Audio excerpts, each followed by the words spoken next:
Sean, Jimmy Carragher said in commentary that the yellow shirts combined with your performance in the first 30 minutes was like watching Brazil.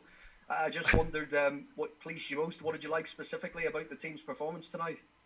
Well, I think we've got a long way to go to be looking like Brazil. But no, I was really pleased with it. I talk about effective football, and I thought it was, particularly in the first half. I thought the defensive shape was good against tricky opposition who changed their shape and they played a diamond and then morphed into kind of a 4-4-2 or a variance of it. And I thought we handled their shape well in the early stages. And then every time we pressed them properly and we nicked the ball, I thought we looked a threat today, And that's probably one of our question marks over the season is making more of good situations. But I thought today virtually every time we nicked it and went forward, you felt that we could score. And, I was really pleased with that. And then, of course, scored two fine goals. Woody with a fantastic finish, Dwight with an exceptional finish, and for me, an exceptional talent, actually. And I think he deserves it for the amount of effort he puts in off the ball, but also his rewards for being such a good player with the ball.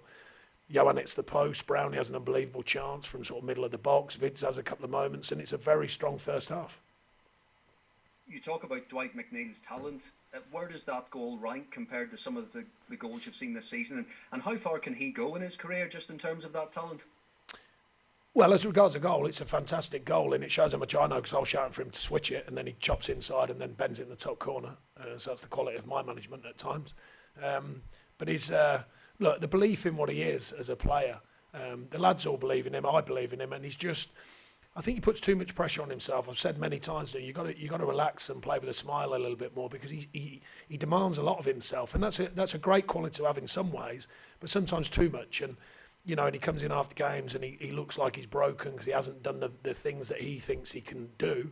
And like I say, admirable in a way, the honesty of it, but sometimes you've got to lighten up. But don't get me wrong, he was certainly light and cheery when he came in after this one, after a goal like that. But no, in my opinion, he's a very, very good player and he can only get better. And just a final one, actually, can a result like this just eat away at the confidence of Brighton, Fulham, Newcastle? I don't know. That's for them to decide. I'm more interested in my own players. We've come a long way since we had 2 points in the first 7 games. The mentality's never wavered. We've had a real challenge this season with injuries. The game schedule's been unbelievable in our world of Burnley. I've never been through that in the Premier League with so many injuries. But the mentality's been fantastic. It virtually always is ever since I've been here. Couldn't be more proud of the players for that, let alone winning games. The work ethic in training, the belief when they put on the shirt to go and perform. And I thought it was on show again today in the second half particularly. Good outfit like Everton. They got on the front foot a bit more, but didn't really open us up much. And we still looked a threat on the break. We still, after the first 15, 20 minutes, we got a little bit more of a foothold with the ball. And I was very pleased with the way we saw the game through. Thanks, Sean. Well done. Thank you. Thank you, Paul. Just before I go to Chris Borden, just to let you know, we'll do a little bit of an embargo piece at the end for the Monday. So the Nats want to just hold up on that if you need to, and we'll carry on. I'll let you know when we finish that. We start the embargo session. Chris, you want to kick in? Hi, Sean. Hi, Chris. Just is that Dwight setting the bar in terms of his performance? With and without the ball. I think what it is, he continues to develop, and sometimes under the radar a little bit. He certainly won't be under the radar today after that goal. But no, look, I think there's a healthy balance to his development. I just think for him as a person, he can just, he's got such a conscientious view of his own performances that it's almost too much. It's overpowering sometimes. But when he plays today with that little edge of freedom, as well as doing the work for the team, we've got a team that has to work like this in the Premier League. We have to put every ounce of what we do, of energy, to put to a performance. But when he plays at his quality as well, I see it all the time in training, and it's just a great moment to see it come to life in a game. It looks like he's getting a real buzz out of winning the ball back as well. Doing the ugly side of things. Oh, he works incredibly hard.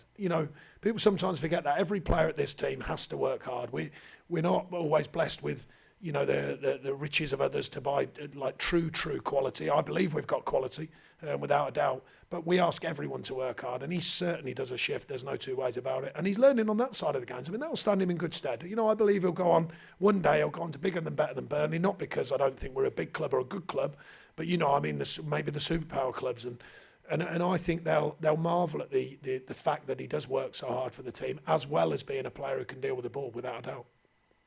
Was that your best performance of the season, do you think?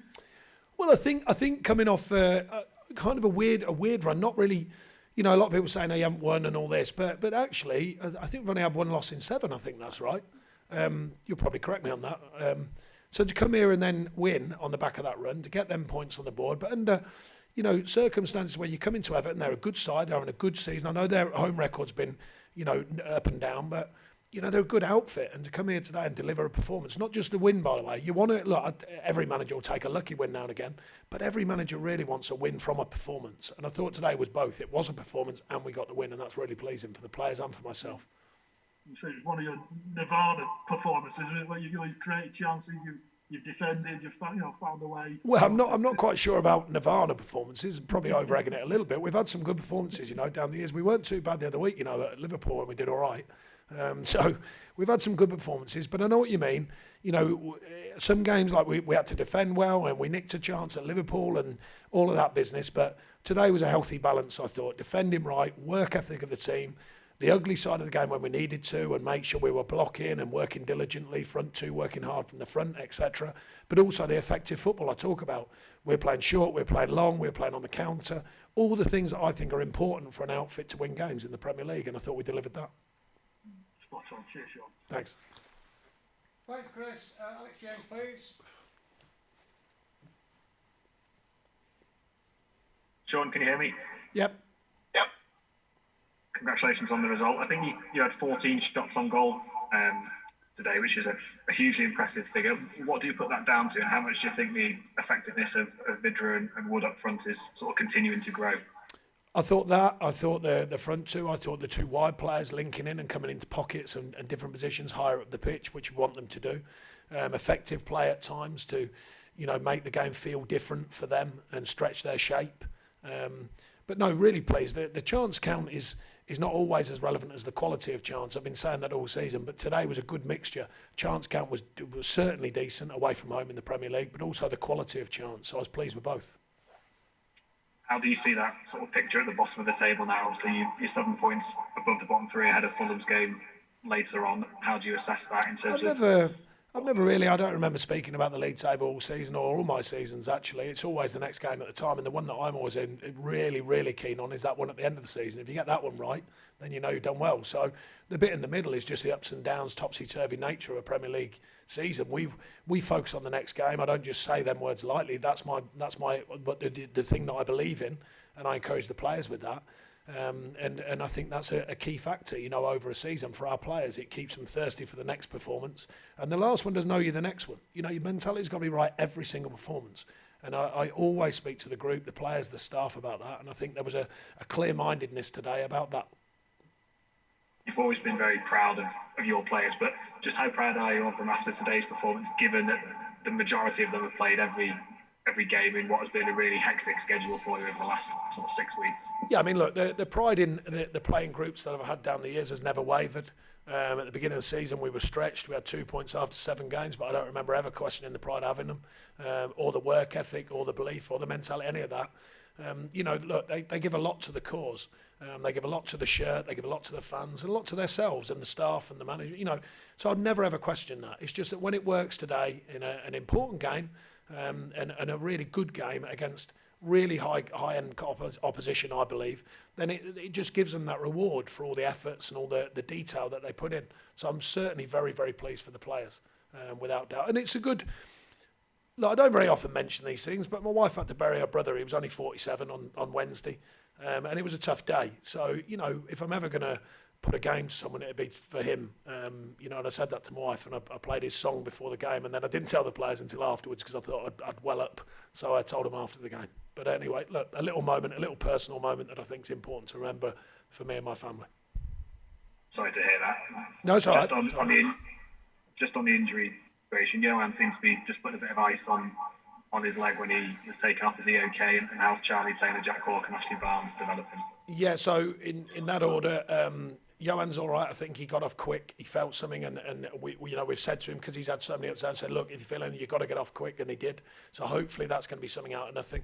The other lads, we'll get more news this week, but this window of not having a game, obviously 3 weeks, is going to give them a chance. And certainly, if we can get them fit as well, at least we go into the final 9-game season looking a stronger squad. It doesn't always guarantee everything, but it gives you a better chance, I believe, if you've got your whole squad fit. Lovely stuff. Enjoy your 3-week break, Sean. Yeah, well, there's nothing we can do, by the way, so I don't know how I'm enjoying it, apart from a couple of glasses of wine and training and travelling up and down the M6, so that's probably the highlight of it, but I'll find a way of doing something. Thanks, Alex. Cheers. Do any of the Nationals want to come in before we do an embargoed section? All is quiet. Andy Hunter, I think you were looking for a Monday's piece. Andy, do you want to come in? Paul Joyce? Sean, I'd like to ask a question on the embargo as well, but just on something you said then.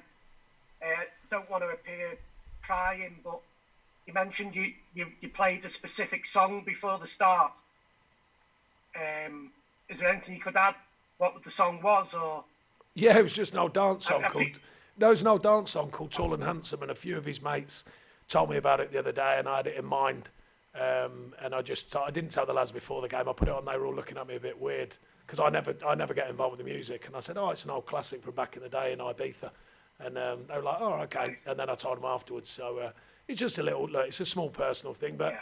I think I don't normally do that sort of thing, but my wife's, well, myself, but my family, but my wife's family have had a tough time. And I think these small things, you know, on a tough week for everyone, they're small things, but it's just a thing that I thought was worth mentioning.